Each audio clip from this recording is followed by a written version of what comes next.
Okay, let's play some damn chess. Slut from China. Atheism is the belief that there is no God. Wrong, wrong, wrong, wrong. Wrong, wrong, wrong, wrong. You're wrong, you're wrong, you're wrong. Hello, everyone. I'm Professor Blank. I respond to various theological and ideological questions and claims from a rationalistic and naturalistic approach in an effort to give and explain the opposite viewpoint and help to balance the conversation. Well, friends, I have done it. I found the absolute most batshit crazy, stupidest, most willfully ignorant anti-atheist video on the entirety of YouTube. And that is really saying something, I know. But anyone who traffics in these theistic, philosophical circles of the interwebs knows by now that when it comes to theists talking about atheists, they strawman the absolute bejesus out of us. Most have so rarely interacted with non-believers that they don't even have the faintest idea what it is that atheists actually are or claim to be, let alone what we do or don't believe and why. And so, what you normally get from theists trying to talk about atheists is a lot of frequently debunked and corrected nonsense that they heard their pastors or other apologists say about atheists. And then they adopted it into their own talking points without even taking a second to consider whether it was true to begin with or not. And then the really annoying thing is, whenever they are corrected on their ignorance of non-believers, they ignore it completely to the point where it can only be due to willful dishonesty. And we saw that in the opening seconds of this video. Did you catch it? Here, look at it again. Atheism is the belief that there is no God. The guy put the definition right there on the screen while he was saying the definition wrong. He said that it was a belief that there is no God, while right there on the screen it clearly says disbelief or lack of a belief in the existence of a god or gods. Disbelief is not a belief. Lack of belief is not a belief. But even with the refutation staring him right in the face in his own video, he still spits out rhetorical horse manure while looking right through the proof that he's wrong. Because he doesn't care about what atheists actually are or what we believe or don't believe. He has his preconceived notions, and by his God, he's going to stick to them. And that's what will be happening throughout the rest of this video. It's a relatively short collection of the greatest hits of theistic strawmanning of atheists, all collected in one place. So play along with me and try to count all of the bullshit that he gets wrong as we go through this fustercluck. But before we get to that, if you end up liking what you see in this video and would like to help out the channel, make sure to subscribe and click the bell so you'll always be notified when new content comes out. Check out my social media, including my Patreon and Twitter, all linked in the description. And of course, like this video, pop in a comment. All that goes a long way towards pleasing the YouTube algorithm, that brazenly belligerent binary beauty beating back biblical bullies and bestowing its blessings on base non-believers may keep my channel motoring along. Now on to today's video. Atheists tend to be very confident that their worldview is the most scientifically provable. However, it doesn't take a rocket scientist to see that this simply isn't true. First, consider the fact that one of an atheist's most foundational beliefs is based on a scientific impossibility. That is, that the entire universe as we know it came from nothing on its own. How many times do we have to teach you this lesson, old man? Ahem. The Big Bang was not the explosion of the universe out of nothing. It is the expansion of the current presentation of our universe from an initial state of high density and temperature. Now, that wasn't the first thing he said in that little 20 seconds that was wrong. There was actually a lot wrong in there. For starters, atheism is not a worldview. So atheists can't possibly think that their worldview is the most scientifically provable. You don't prove the non-existence of a definitionally unfalsifiable being. And then to go on and talk about the Big Bang Theory, well, that has nothing to do with atheism. Nor does one need to be an atheist to accept it. which is especially strange that you claim otherwise, given that the Big Bang was first postulated by a Catholic priest. But yeah, the old straw man that atheists think the universe came from nothing, when that's not even close to what Big Bang cosmology postulates. Instead, it says that there was a hot, dense state, a primordial singularity, where all energy that would become the universe was immensely compacted. That state was unstable, and so it collapsed into a rapid expansion. That expansion allowed for the energy to cool and create the conditions at which it converted into matter. And that's how the current presentation of our universe began. You need not be an atheist to accept this. Most Christians accept Big Bang cosmology, they just think God started it. Damn it. Nor do you have to accept Big Bang cosmology if you are an atheist. There's plenty who don't. Atheists pride themselves on believing solely in things that can be observably provable. That would be materialists, or naturalists, who themselves are generally atheists, but there are atheists who are not materialists or naturalists. This misunderstanding is kind of like saying mammals hop around with their young in a pouch that grows on their abdomen. No, that's kangaroos. Well, kangaroos are mammals, so it's all the same thing, so I'm just going to say that all mammals do that. Well, okay, if you want to be stupid and wrong. Yet physics has never once confirmed an instance of something spontaneously arising from nothing. If someone were to leave an empty garage unattended for an indefinite period of time, no matter how much time passed, a car would never form on its own. And if some yahoo stepped into that garage and said, "Let there be cars," cars would not spontaneously appear from the words alone. If you're going to say that something can't come from nothing, which atheist naturalists would agree with you on, then your God belief has to be thrown right out the window. In your attempt to burn down the atheist straw man that you built, you're burning your own theology in effigy, and you don't even realize it. This sounds so obvious that it's laughable, yet atheists believe that the entire universe spontaneously formed on its own. Fat, drunk, and stupid is no way to go through life, son. Along these same lines, one has to consider the theory of biogenesis.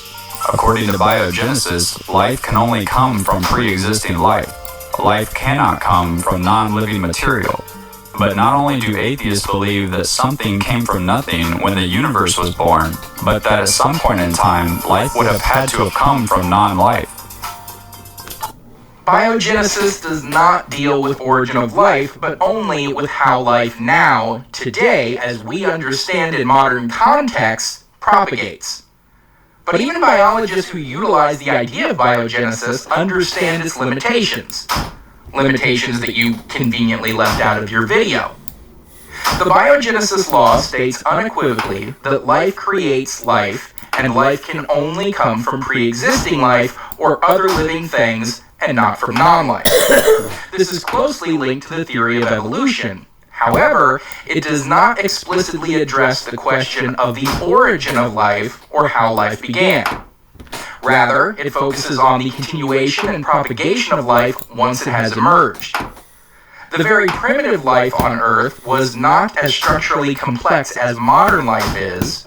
Thus, the contemporary context of abiogenesis could explain how such transitions from prebiotic world characterized by non-living molecules and chemical reactions to a biotic world where living organisms of increasingly complex molecules abound could have occurred billions of years ago.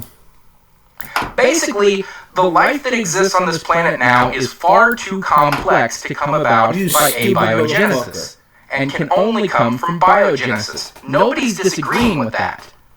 But the early, much simpler life on a prebiotic Earth, that could come about through abiogenesis, and then evolve into the more complex life of today that requires biogenesis to propagate. While it may contradict atheism, the theory of biogenesis actually agrees with Christianity. The Bible teaches us that all life did in fact come from pre-existing life. And not just any pre-existing life, but the source and creator of all life, God Himself. No, it doesn't. Biogenesis specifically contradicts the idea of life coming from God, if you intend to rigidly stick to it. You see, in the material world, we have come to understand that there is a law of biology called the law of biogenesis. Law of biogenesis simply says this, that in this material, natural world, life comes from previously existing life of its own kind. That's one of your own Bible-thumping apologists, Kyle Butt, right there, stating clearly that the law of biogenesis says everything comes from pre-existing life of its own kind. That contradicts the idea of it all coming from God.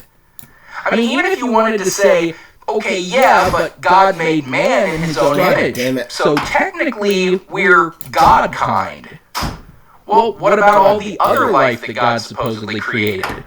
Is God also bird kind? Is God slug kind?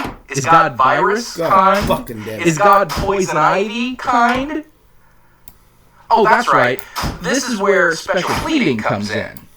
This law of biogenesis is absolute and cannot be violated under any circumstances ever, unless we want to say God did it to make all the different life on Earth. Then he gets a special pass. Stupid motherfucker. The notion that something can't come from nothing is absolute and cannot be violated under any circumstances ever, unless we want to say God did it to create the whole universe out of nothing. Then he gets a special pass. I mean, do any of your refutations of atheism not shoot your own beliefs in the foot? And this isn't the only scientific evidence for Christianity. Consider the car mentioned earlier. Obviously, it would never spontaneously form itself over time, but the fact that it exists is observable evidence of at least one thing, that the car has a creator. You don't need to have met the creator of the car to know that he exists. You know that he exists because the car exists. In fact, to say that the car's creator doesn't exist simply because you have never seen him would be completely foolish. Ah, the teleological argument. The watchmaker argument, the 747 in a junkyard argument, the painting needs a painter argument, the building needs a builder argument, now the sports car in a garage argument. It's all the same, and it's all the same fallacy. They are all committing the weak analogy fallacy. This is where an analogy is used to prove or disprove an argument, but the analogy is too dissimilar to be effective. That is, it is unlike the argument more than it is like the argument. All of these analogies, the sports car, the watch, the 747, the painting, the building, these are all so insanely different from the thing you're trying to compare them to, namely, the universe. So insanely different that no valid comparison can be drawn between them. Of course, none of those things can form naturally because they're not naturally occurring objects. Damn! Every single one of them is a man-made object. Therefore, they require man to make them. No, if you were walking along and saw a sports car sitting there, you wouldn't think it came about naturally. That'd be crazy. But if you were walking along and you saw a volcano, you would think it formed naturally.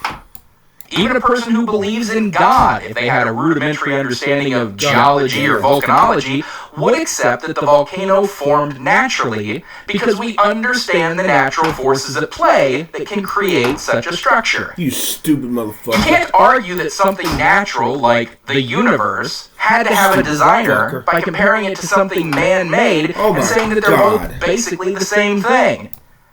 Newsflash, the universe is not a sports car, pal.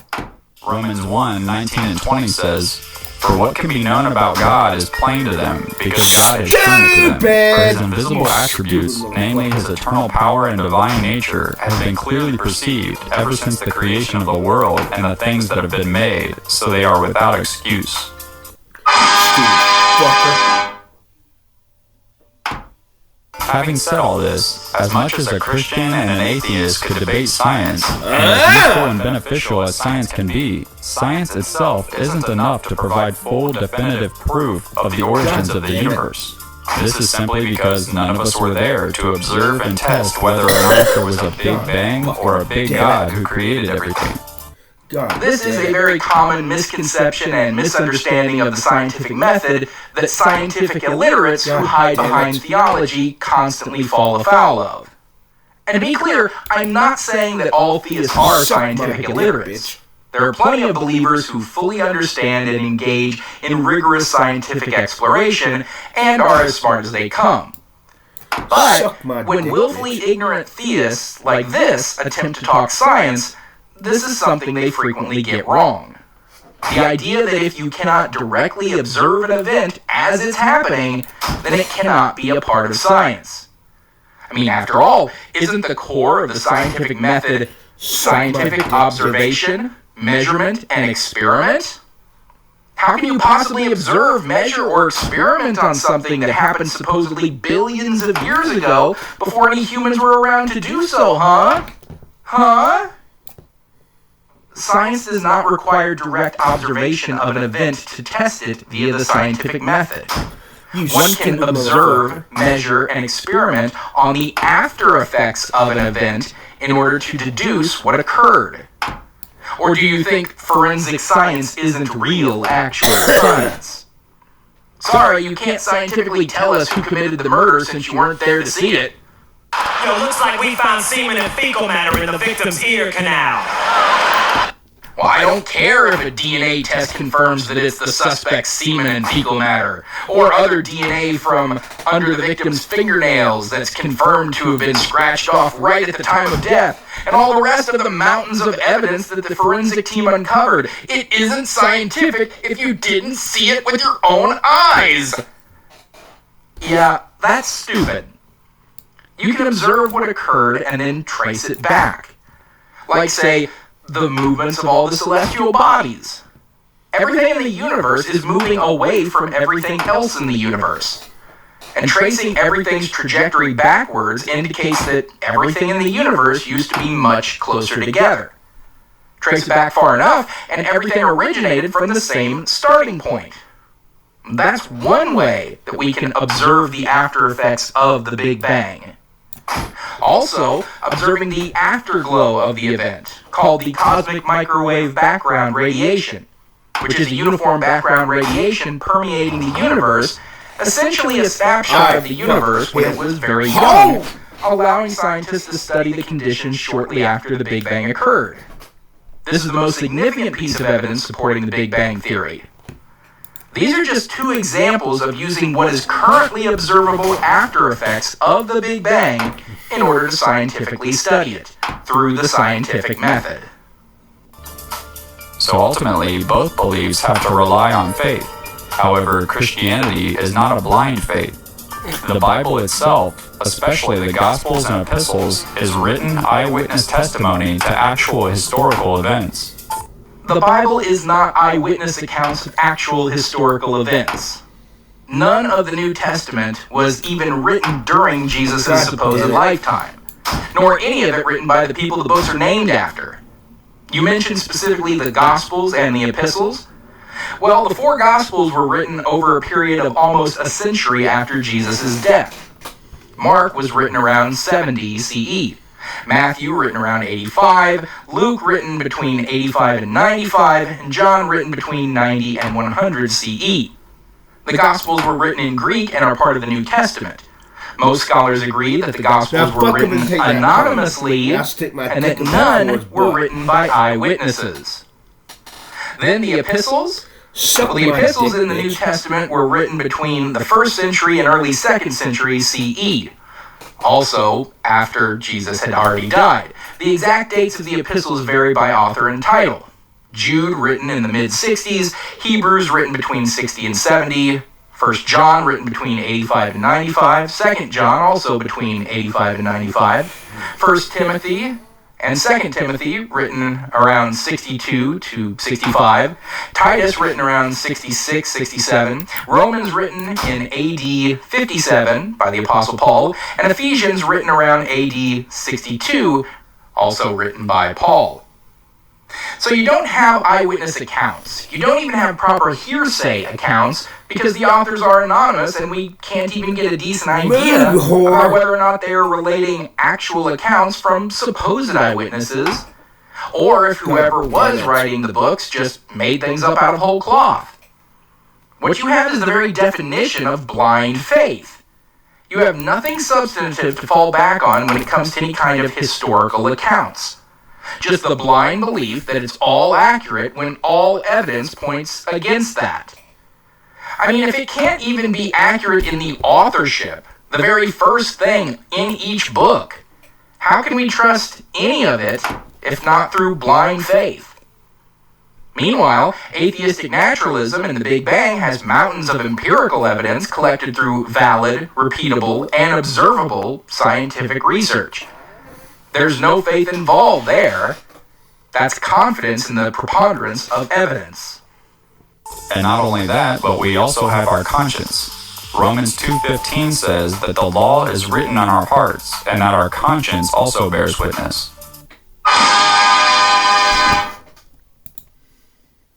Is it really a coincidence that our conscience is on our hearts, and that our conscience also bears witness?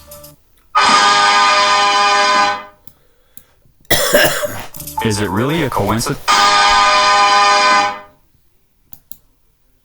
Is it really a coincidence that our conscience happens to be based on the law of God, the Ten Commandments? We instinctively know that it's wrong to lie, steal, murder, and the rest. Atheism cannot account for that. It's not. Our conscience is an evolutionary adaptation that was developed to foster more effective collaboration and form a more cohesive and stable social framework that allows humans, a comparatively physically weak and unhardy animal, to thrive and become the most dominant life form on the planet. And our conscience certainly isn't based on the Ten Commandments. Hell, the first four are nonsense that no non-religious person gives the first flying fart about.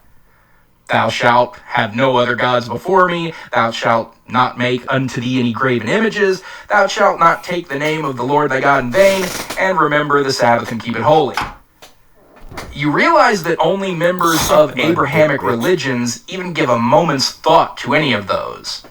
And only because they've been taught to do so in church. Hindus have tons of gods, and they make graven images of them all the time, and don't keep any Sabbath holy, and yada yada. Buddhists don't necessarily hold to any god, but they'll make graven images of the Buddha all day long. And of course, there are the rising rates of religious nuns who certainly don't give a good goddamn about those first four things. Let's see, what else we got? Then honor thy father and mother. Well, not so much when it's a deadbeat dad or neglectful or abusive parents, so that one's contextual. Thou shalt not kill? You know, I'm surprised Christians haven't attempted to retcon that one, given their penchant for guns and war and killing them all and letting God sort them out. Adultery? I don't know. Would the priest consider CSA on altar boys adultery? I mean, maybe not, right? They aren't actually cheating on any wives when they do it, now are they? Not stealing and lying are common aspects of the aforementioned evolutionary adaptation in order to maintain a cohesive societal framework. It's present in practically every religion and philosophy, so it's not something unique to the Ten Commandments or Christianity. And then the not coveting thing is pretty much ignored by everyone, Christians included. If you see something you like, you desire it, you want it, technically you covet it. It's automatic. It's not something we can even control. This commandment just aims to make people feel guilty for their autonomic processes. But yeah, more than half of these are nonsense that practically no one outside of the church takes seriously. And they certainly aren't what our consciences are built around, unless you've been indoctrinated into them since birth. Ultimately, though, a lack of evidence is not at the heart of why an atheist or anyone rejects the existence of God. Right before Romans 1 tells us that what can be known about God is plain to us by observing creation, verse 18 says, "For the wrath of God is revealed from heaven against all ungodliness and unrighteousness of men, who by their unrighteousness suppress the truth." Boy, I'm getting my mileage out of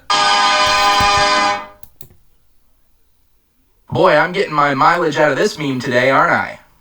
This is ultimately why the atheist rejects the existence of God. Because we love our sin, we don't want a holy and just God to exist. We would rather just enjoy our sin and convince ourselves that there is no God to hold us accountable, so we suppress the truth. And then we get to the old theistic chestnut, you just want to sin. We atheists just want to steal and kill and engage in violence and fraud, even though the vast majority of people convicted of such crimes, and therefore making up the prison population, are people who subscribe to a religious faith, as well as the countries with the highest rates of violent crime also tending to be among the most religious countries in the world. Conversely, the happiest, healthiest, wealthiest, safest, and most free countries in the world also happen to be the most secular. But the very idea here is nonsensical. What, we just pretend to not believe in God, that way we can run around doing whatever sin we like? As if being a Christian has ever stopped anyone from engaging in all manner of supposed sin? Here, want to play a game that'll make you weep for humanity? Just type pastor arrested into Google. I don't care when you do this. Guaranteed there will be multiple stories from within the past 24 hours of egregious CSA. But hey, they can just ask forgiveness from the man upstairs, and it's all good, right? Look, if I wanted to engage in terrible acts, I would have remained a Christian, particularly a Catholic like I was. That way, I could just go to confession, lay it all out there, say a few Our Fathers and a couple of Hail Marys, and I'd be all good to go. You've got no moralizing leg to stand on trying to talk about just wanting to sin. But it is completely foolish to reject the existence of God. The fool says in his heart, there is no God. They are corrupt. They do abominable deeds. There is none who does good.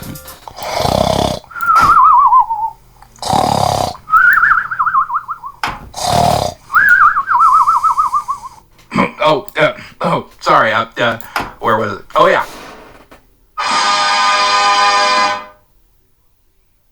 Rejecting the existence of God is not going to end well for anyone.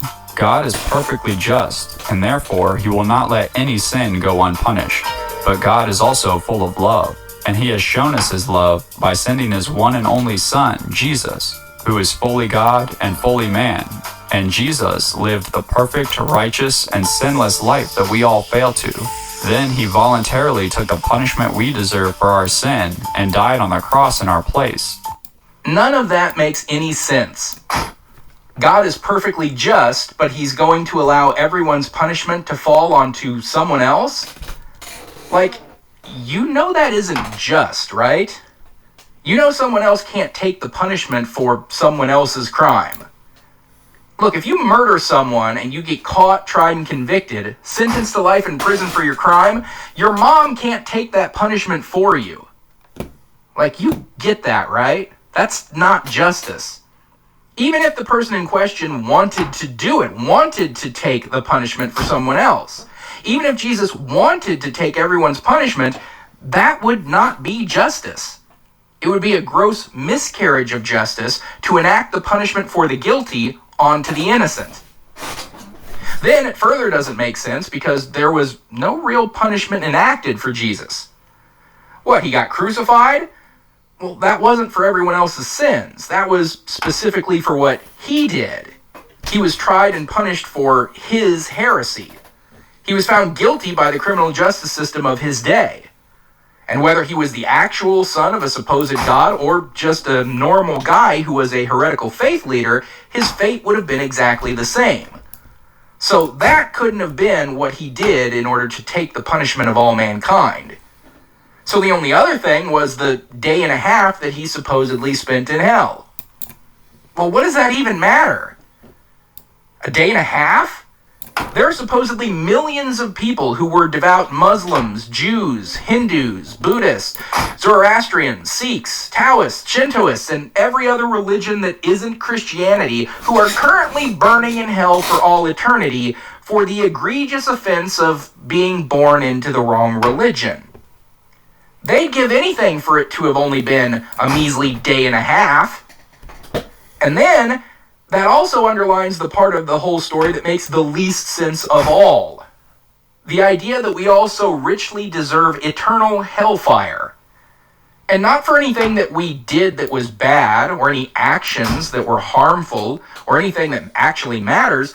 No, but it's clearly laid out in just about every denomination of Christianity that's for merely not being a Christian, you go to hell forever and ever. Hitler goes to heaven, good Christian boy that he really was, and Frank roasts in hell. You hypocritical Christian monster. From there's about another 30 seconds of the obligatory fear-mongering and proselytizing. Repent of your sins and accept Jesus or burn in hellfire forever, yada yada. The same song and dance that tail ends just about every apologetic video. But geez, I lost count of the blatant anti-atheist strawmen that ran through this pile of flotsam. Started off misdefining atheism as a belief, misattributing naturalism to atheism, getting the Big Bang wrong, getting the scientific method wrong, the watchmaker argument reframed as a sports car, all atheists actually believe in God, you all just want to sin, morality comes from the Ten Commandments, which actually made me laugh out loud when I first heard it, the Bible is valid evidence for Jesus, meanwhile science has no proof for Big Bang cosmology, and ended off with a little fire and brimstone and, hey, Jesus rose from the dead, and that proves he was who he said he was. And where's my proof for that? It's the Bible, of course. What do you mean, prove the Bible is a valid source? It says that it's a valid source on practically every page. But yeah, in the end, just every one of the most common tropes of dipshittery that Christian evangelicals consistently vomit up all blended together into one smoothie of stupidity. So that is where we'll end things for today. So thanks for watching, everyone. Don't forget to like this video, comment, and subscribe so you'll always be notified when a new video comes out. Check me out on Twitter and Patreon if you'd like to support my work directly. My Teespring if you want some Plinky merchandise, all that link below in the description. Special shout out to my most recent makers here on YouTube, Nightwing4, Salvi Mike, Herbie Dago, and big time thanks to Autumnal Fling for your amazing generosity. Until next time, I'm Professor Plank reminding you to keep striving for greater understanding. It's the best way to get wherever you want to go. God, fuck it.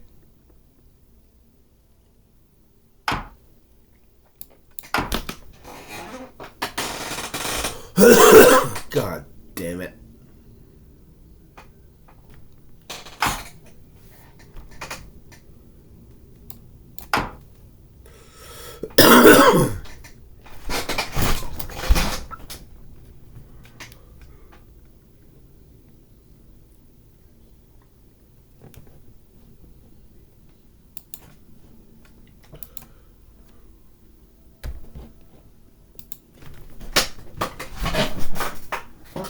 Hello friends, welcome back to my channel. Amen, If you don't bitch. know, I'm Christy, and this channel is all about deconstructing our former Bring Christian her that beliefs. whore. Today, I want to address the That claim whore, that Christianity is whore. not a religion, but it is a relationship with God. I see it all the time in my comments, and I used to believe it myself when I was growing up in the Southern Baptist Church. I refused to acknowledge that I was in a religion at all, and I only ever presented it as this personal relationship with Jesus. And I think that this is a very clever way to make Christianity seem as though it is set apart. It is unique and different from all of the other religions in the world. It is an attempt to make it more accessible and warm and inviting, something people want to be a part of that isn't so rigid and full of rules and legalistic. But I don't think it's a very honest approach to presenting Christian theology. And I just don't think it's true. And so I'm going to give my thoughts today. I want to talk about Christianity as a religion, if it is a religion, if it's not, by definition. I want to talk about Christianity as a relationship and what that means. And I want to compare Christianity to the relationships that we experience here on earth and what we see as healthy, unhealthy, and abusive. And let's see where Christianity falls within those categories. So I think the best way we can start this is by defining religion. What is religion? And let's see if Christianity falls within the definition. Religion is a system of beliefs and worship, often involving a code of ethics and a philosophy concerning the nature of the universe. So we have a system, it has beliefs, it has worship, it involves a code of ethics and philosophy concerning the nature of the universe. I think Christianity falls within all of that, don't you? It's a system. Yes, it is groups of people coming together with roles and responsibilities and working together for one common goal. A system of beliefs. Well, belief is kind of the core of the whole Christian thing. You have to believe in Jesus to be saved. John 3:16. Worship. Every Sunday, Christians go to church. They get together, they sing their worship hymns, they do their prayers, they talk about their beliefs. I don't think that you can be in Christianity without worship. A code of ethics? 10 Commandments, anyone? Teachings of Jesus, anyone? A philosophy concerning the nature of the universe? I would say that Christians really love presenting this idea that they know our meaning, our purpose, why we're here, where we came from, who created all of this. That is a type of philosophy of the nature of the universe. So in every corner of this definition, Christianity applies. And so I don't think it's very honest when Christians say that it's not a religion, when by definition it falls under that umbrella. But I think what's happening here is they are redefining words like they do very often within Christian apologetics to make their worldview and their beliefs fit even when it doesn't. We see this a lot, this redefining of words, this manipulation of language to make the worldview fit rather than recognizing that the worldview doesn't fit within the language that's being used. I think it would be a lot more honest if Christians admitted that they were a part of a religion, but they were also in a relationship with God. Two things can be true at once. They can say, yes, we're in a religion, but also this religion involves a relationship with God. So where I land is that yes, Christianity is a religion, but I'm giving the Christian, that it can also be a relationship. So now that's what I want to explore. Christianity as a relationship. If you look up the definition of relationship, it's pretty broad. It just says the way in which two or more people or groups regard and behave toward one another. So when Christians say it is a relationship, they are suggesting that there is this connection, this behavior, and these actions that pass between them and God. And relationships can be varying levels of healthy and unhealthy. When you look up the National Domestic Violence Hotline website, they kind of have this outline of 3 different groups or categories of relationships. You have healthy relationships, you have unhealthy relationships, and you have abusive relationships. But I would imagine that when Christians are presenting this claim that Christianity is a relationship, that they're not saying it's a bad relationship or an unhealthy relationship. No, they're suggesting that this is a joyful, happy, healthy relationship with God. There's all kinds of different ways to define a relationship, who's in it, and their connection to one another. The Bible, interestingly enough, provides 2 images for this relationship between God and humans. And I'm kind of creeped out. I'm kind of creeped out by it. Because on one hand, you have this imagery of a parent-child relationship. God is your Father in heaven. You are his child. He created you. He is there to watch over you and protect you and take care of you. And you are to obey him. Then you have this other imagery that is provided. Like in Ephesians 5:22 through 25, where it says, "Wives, submit yourselves to your own husbands as you do to the Lord. For the husband is the head of the wife, as Christ is the head of the church. Husbands, love your wives as Christ loved the church." And there are other verses throughout the Bible that presents this imagery of a bride and her bridegroom. Jesus is the bridegroom and the church is the bride, and he's coming back to rescue us all.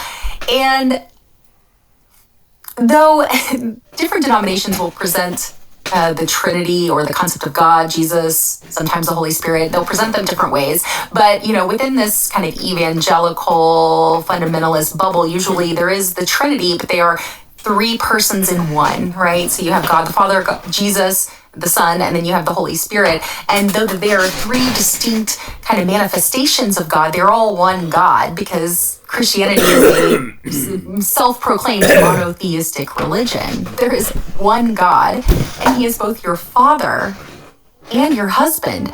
I find that to be really, really icky, weird, bizarre, strange. I don't know, all of the adjectives. It's very discomforting. Yet the Bible describes God as both the parent and the spouse, which is just really weird. And so let's just assume, let's forget one for the other for a moment, and let's just assume that this is a parent-child relationship. Isn't a parent's job to nurture and protect, to love unconditionally their child? Yet with God, he has kind of placed you here on this earth, and he has put his sworn enemy, the most evil entity in all of the universe, Satan, here on earth with you. Damn it. And he gets to roam around. He gets to get inside your mind and trick you and drag you to hell. He has free reign God damn it. over this earth. We see it in Adam and Eve when the serpent is crawling through the garden. Who's supposedly Satan, according to a lot of Christian denominations. And he's like whispering in their ear and he's tricking them. And then that leads to the damnation of all of humanity, or the condemnation of all of humanity.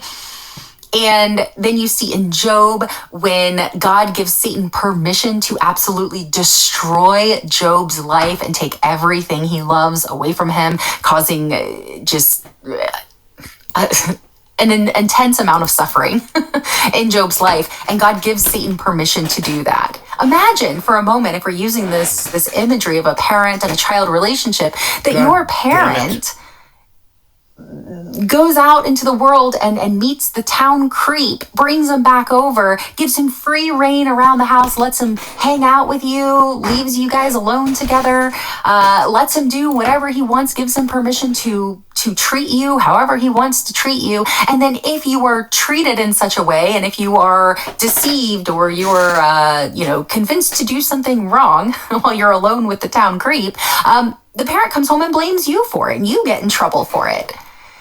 When you really just kind of like flesh out this analogy that God is a parent, he's a really bad parent. He creates you so that you can serve him and glorify him and obey him for no other reason than that. He expects your unwavering devotion no matter how he treats you. He condemns you to eternal hell if you don't obey him and love him and worship him and want to have a relationship with him. This is not the picture of a good parent. Then you take the imagery of a bride and her groom, of spouses, and it's just as bad, if not worse, that you have this relationship with your spouse who demands that you do everything they say, who is not your equal, but your authority, who expects your obedience, who expects your constant praise and worship. And when you're standing there saying your vows to one another at the altar, they tell you that you must vow yourself to them. And if you don't, they're going to throw you in the burn pit in the backyard that they built just for you. Actually, I'm sorry, they built it for the town creep, but you're going to go in there with the town creep too. It's not adding up. When you take, this imagery that they give us, they tell us God is your father. They tell us Jesus is your groom. But then when you actually compare that to how a relationship should look between a parent and a child, or a spouse and another spouse, it doesn't line up. There's a major disconnect. And I think that we would see these as very unhealthy relationships and even abusive relationships if parents were to treat their children, or spouses were to treat their spouses like God treats humans. And so no matter which way you go, it's just weird. It's weird to say that God is both your father and your spouse. It's weird to say that God is your parent, yet treats you like property, that he is your spouse, but he treats you like property. I I just think it's an unfair comparison. I don't think it's honest. Again, it's just a dishonest presentation of the theology. And if it is true that God is your parent or God is your spouse, then it's very unhealthy and even abusive. And I want to kind of dive into that now. I want to look at, like what I talked about before, the National Abuse Hotline, their website, or the National Domestic Violence Hotline, excuse me, their website that shows kind of this breakdown of healthy, unhealthy, and abusive relationships. This spectrum, it is a spectrum. It's not just three categories. It can kind of, relationships can fall in the in between. But I think that this is a really good kind of compilation of or a picture of what these relationships would look like if they're healthy, unhealthy, and abusive. So in a healthy relationship, you and your partner are communicating. You're respectful, trusting, honest, equal, enjoying personal time away from each other, making mutual choices, and economic financial partners. In an unhealthy relationship, you might not be communicating. You'll be disrespectful, not trusting, dishonest, trying to take control, only spending time together, pressured into activities, and being unequal economically. I think that's a pretty good picture of what an unhealthy relationship might look like. In an abusive relationship, you have communication that is hurtful or threatening. You have mistreatment, accusing the other of cheating when it's not true, denying their actions are abusive, controlling and isolating their partners from others. What I'd like to do is I'd like to kind of pick just a few things from each list and let's compare it to the God of the Bible and the relationship that he has and expects with humans. Let's start with healthy relationship. You have communicative. You talk openly about problems and listen to one another. You respect each other's opinions. How often were you told that sometimes God gives an answer and sometimes he doesn't? Sometimes he responds and sometimes he's silent. That you have to remain faithful, you have to remain steadfast, even when you don't hear from God, even when you don't feel God, because he's testing you or he's doing whatever God does. You have to remain steadfast. If my husband suddenly stopped talking to me, he decided to get in the car and drive away and he was gone for 3, 4 days, 5 days, a week, 5 weeks, and I just didn't hear from him, I don't think that would be a healthy relationship, do you? Yet when God does it, it's perfectly fine. I think about when I was really struggling with my faith and I was really trying to figure out what I believed, and I would beg God, like beg in tears, please show me. And it would just be crickets. It would just be silence. Nothing would happen. I wouldn't hear anything. I would expect something to come up in my life within, the next few days of the week that would really show me which way to go. And it didn't. I would pray and I'd say, God, I really just need guidance right now. I'm going to open up my Bible. This is a trick a lot of Christians like to do. And I bet more Christians do it than are willing to admit that they do it. And my experience doing it is probably very common with Christians, but they don't admit it. And that's that I would pray and I'd say, I need a word, I need guidance. Please just give me what I need right now. And I just open up the Bible randomly.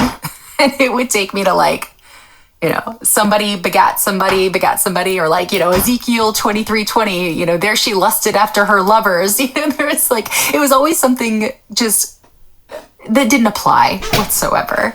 And it would just be silence on God's part. But yet Christians would tell me, you just gotta stay faithful. You just gotta wait. He'll show up eventually, but it's in his time when he chooses to do it. That is not communication. That's not a back and forth healthy communication between two people in a healthy relationship. Okay, what about respect? It says in a healthy relationship, you value each other's opinions, feelings, and needs. You have respect for one another. And yet, it seems as though God isn't really too concerned with humans' needs and their feelings and their opinions. That what you think and feel doesn't really matter, especially if it doesn't align with what God wants.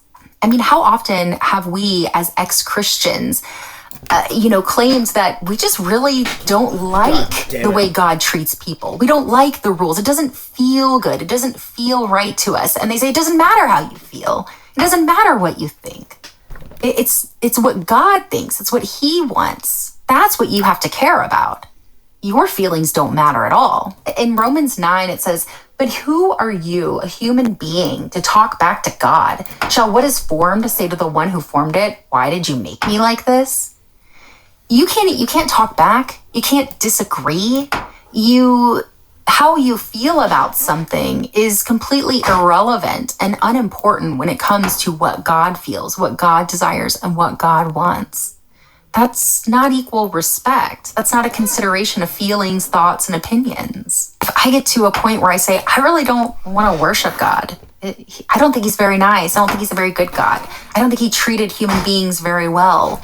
That doesn't matter. So what? Worship anyway. It's your duty. It's your job. Doesn't matter how you feel. That's not what people do in healthy relationships. You listen to one another. Even when you don't agree with one another, you listen. You try to understand why they're feeling the way they feel, and you work with that. It says, trusting. In a healthy relationship, you believe what your partner has to say and don't feel the need to prove each other's trustworthiness. Well, God loves to test people all throughout the Bible. We have Adam and Eve in the garden, testing them to see if they're going to eat